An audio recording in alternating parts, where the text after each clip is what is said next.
Aspiring EMers, welcome to major chemistry. MSc sem 3નો question 2 આપણે unit 1નો discuss કરીશું. ઓકે, તો અહીંયા આપણે આને ક્વેશ્ચન પૂછીશું, what is Blanc rule? Blanc rule શું છે? How is it use to prove the size of rings in cholesterol? કોલેસ્ટરોલની અંદર જો આપણાને રિંગની સાઇઝ પ્રૂવ કરવી હોય તો તેના માટે આપણે બ્લેન્ક રૂલને કઈ રીતે વાપરી શકીએ? અહીંયા આજે મેં સ્ટેટમેન્ટ લખી છે. જો તમને એવું પૂછ્યું હોય કે why we use blank rule અથવા તો why blank rule is for what reason blank rule is used in cholesterol, તો તમે શું કહેશો કે blank rule is used to establish exact nature and size of ring in cholesterol, કે કોલેસ્ટરોલનો nature શું છે, એની રિંગનો કે એની સાઇઝ શું છે તેને દર્શાવવા માટે આપણે બ્લેન્ક રૂલને વાપરીએ છીએ. અહીંયા એઝ ઓલવેઝ દરેક ક્વેશ્ચનની અંદર સ્ટેટમેન્ટ પહેલાં લખવાની છે, એની વ્યાખ્યા લખવાની છે. તો તેની વ્યાખ્યા અહીંયા શું કહે છે, ડેફિનેશન, કે જ્યારે 1,4 અને 1,5 ડાયકાર્બોક્સિલિક એસિડની પ્રક્રિયા એસિટિક એનહાઇડ્રેટ ડેરિવેટિવ સાથે કરાવવામાં આવે છે ત્યારે તે H2O છૂટો પાડીને આપણાને સાયક્લિક એનહાઇડ્રેટ આપે છે. જ્યારે કે 1,6 અને 1,7 ડાયકાર્બોક્સિલિક એસિડની પ્રક્રિયા એસિટિક એનહાઇડ્રેટ સાથે કરાવવામાં આવે ત્યારે તે CO2 અને H2O છૂટું પાડીને આપણાને સાયક્લિક કીટોન આપે છે. આ જે સ્ટેટમેન્ટ છે તેને જ આ નીચેના બે રિએક્શન દર્શાવે છે. કે અહીંયા આપણે 1,5 ડાયકાર્બોક્સિલિક એસિડ છે CH2ની સાથે CH2COOH CH2COOH, તો 1,5 પોઝિશન પર જે ડાયકાર્બોક્સિલિક એસિડ છે એની આપણે એસિટિક એનહાઇડ્રેટ સાથે પ્રક્રિયા કરાવી અને H2Oને રિમૂવ કર્યું તો આપણાને સાયક્લિક એનહાઇડ્રેટ જોવા મળે છે. જ્યારે 1,6 ડાયકાર્બોક્સિલિક એસિડ છે એની એસિટિક એનહાઇડ્રેટ સાથે પ્રક્રિયા કરાવી અને હીટ આપી અને તેમાંથી H2O અને CO2 જે બંને છૂટું પડે છે અને આપણાને જે પ્રોડક્ટ છે એમાં સાયક્લિક કીટોન જોવા મળ્યું. ઓકે, મૂવિંગ ફર્ધર, કોલેસ્ટરોલની અંદર રિંગ છે એ એક બાજુથી ઓપન થાય છે જેનાથી આપણાને કોરસ્પેન્ડિંગ કાર્બોક્સિલિક એસિડ મળી જાય. ઓકે, આ જે એસિડ છે એને આપણે જ્યારે ગરમ કરીએ છીએ એસિડિક એનહાઇડ્રેટ સાથે તો તે આપણાને સાયક્લિક કીટોન આપે છે અને પછી જ્યારે 1,6 ડાયકાર્બોક્સિલિક એસિડ છે તે એવું ઇન્ડિકેટ કરે છે કે એની અંદર એટલીસ્ટ 6 મેમ્બર્ડ રિંગ હશે તો જ આપણાને કીટોન મળી રહ્યું હોય તેવું એ દર્શાવે છે. જો સાયક્લિક કીટોન બન્યું અહીંયા તમારી પાસે તો એનો મતલબ શું કે 6 મેમ્બર રિંગ હતી તો આપણી પાસે કીટોન બની રહ્યું છે 1,6 ડાયકાર્બોક્સિલિક એસિડમાંથી.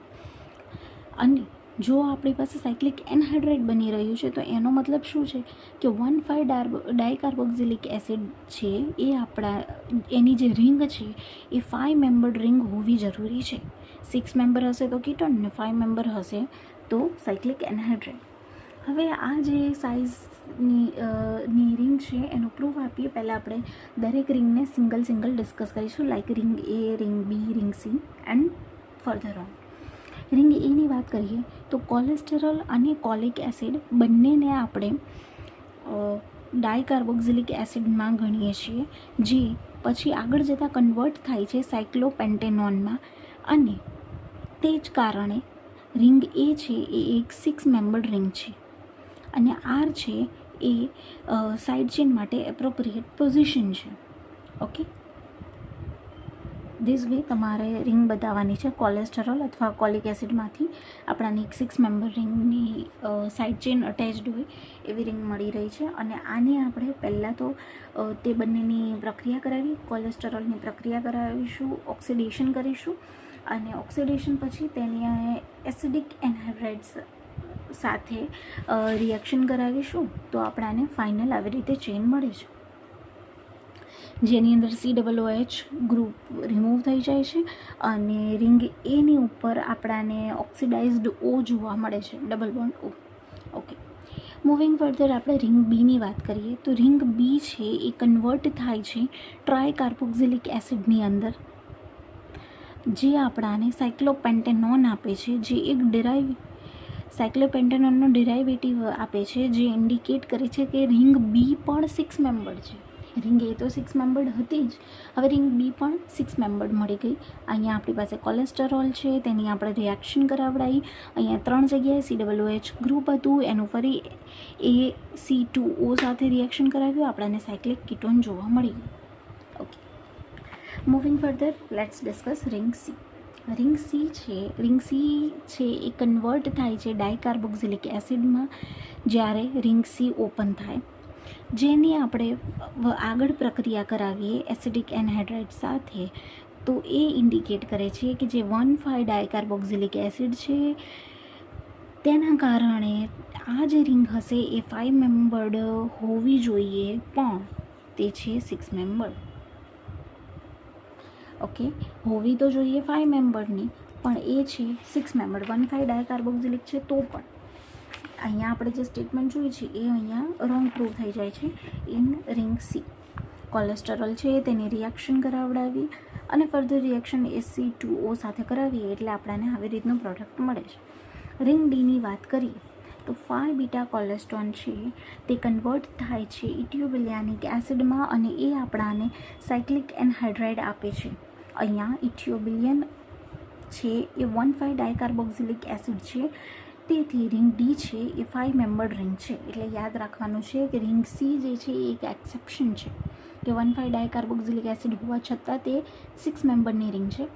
અને અહીંયા રિંગ ડી આપણી પાસે કેવી મળી? 5 મેમ્બરની. તો તમારે એક્ઝામમાં શું યાદ રાખવાનું છે કે A, B અને C ત્રણેય કેવી હશે? 6 મેમ્બરની. અને ડી શું છે? 5 મેમ્બરની, જે આપણે આગળ સ્ટ્રક્ચરમાં યાદ કર્યું હતું એનું એ જ છે. ઓકે, તો C27H46O એટલે કે કોલેસ્ટરોલની આપણે રિએક્શન કરાવી, આપણાને અહીંયા 2 COOH ગ્રુપ મળ્યા, ફરી એની AC2O સાથે કરાવી એટલે આપણાને લાસ્ટમાં ડી રિંગ પણ અહીંયા જોવા મળી ગઈ છે. અહીંયા સી જોવા મળી હતી, આગળ બી જોવા મળી હતી એન્ડ એ જોવા મળી હતી. આવી રીતે આપણે બ્લેન્ક રૂલનો ઉપયોગ કરીને કોલેસ્ટરોલમાં હાજર રહેલી રિંગ છે તેમની સાઇઝ શું છે તેને દર્શાવી શકીએ છીએ. હોપ સો કે તમને આ સમજ આવી ગયું હશે and C you in the next video. Thank you.